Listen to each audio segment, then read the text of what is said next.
Another Bendy and the ink machine theory? You betcha! Hey you prodigies, ProdCharles here, and in this video I'll be sharing with you another Bendy and the ink machine theory. This one will cover the truth behind Boris the Wolf's revival. If you would like more horror game theories, remember to subscribe and tap that bell, as there will be more to come. Check the description if you want to know more about Bendy than your friends. This channel is your little secret.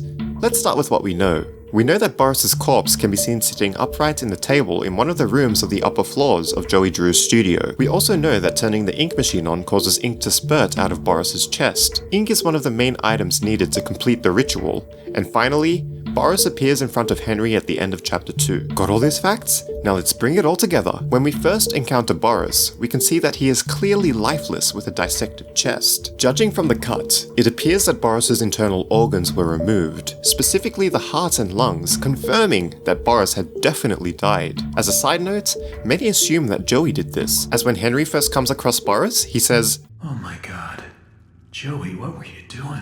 Though this can't be confirmed unless Henry knew what was going on in the studio in the last 30 years. To fix the ink machine, we need to provide an ink pot, and many have associated ink with blood that provides Boris with a life force. Considering that most of the characters we've encountered so far are inky and would have become that way due to the ritual at the studio, it seems very possible that this is the case, which means that the characters we've come across so far are actually very ugly, bloody messes.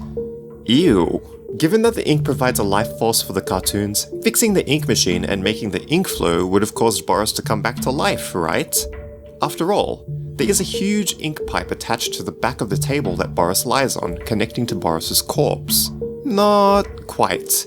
The prodigies often give two reasons as for why Boris should be revived due to the ink flow. The first is that the ink starts to flow through Boris's body. This couldn't be so because that very ink flows out of the corpse and probably wouldn't be able to keep Boris conscious. Even if it did, Boris would be stuck on that table, and we clearly see Boris appearing before Henry just fine at the end of chapter 2. It shouldn't be possible for Boris to be detached from the table and free to move around without a constant supply of ink flow, especially without a heart. The second is that the ink floods the upper floors of the studio. As there would be ink everywhere, Boris should not only have a constant supply of ink to survive off of, but Boris would also be able to move around freely. However, unless the lower floors of the studio also flooded, there's no way that the upper floors could flood. This is because we clearly see Henry fall through a huge hole in the floor before the end of chapter 2. And we know that the music department doesn't flood to the ceiling. Even if it did flood somehow, we have to consider that Boris appears at the end of chapter 2 perfectly fine, with no scars to the chest. Some prodigies have said that Boris might be wearing bandages, but I think that these lines just belong to Boris's overalls, and even if they were bandages, they do not cover the chest well enough to help with healing. Besides, when Bendy jumpscares Henry in chapter 1, a roller door closes tightly, preventing any ink from the ink machine to flow towards Boris's room. In the past, we said that Bendy might have revived Boris by sacrificing Sammy instead of Henry, but this relies on the worker transformation theory being true. What do you think? I think that there's one more interesting case to consider.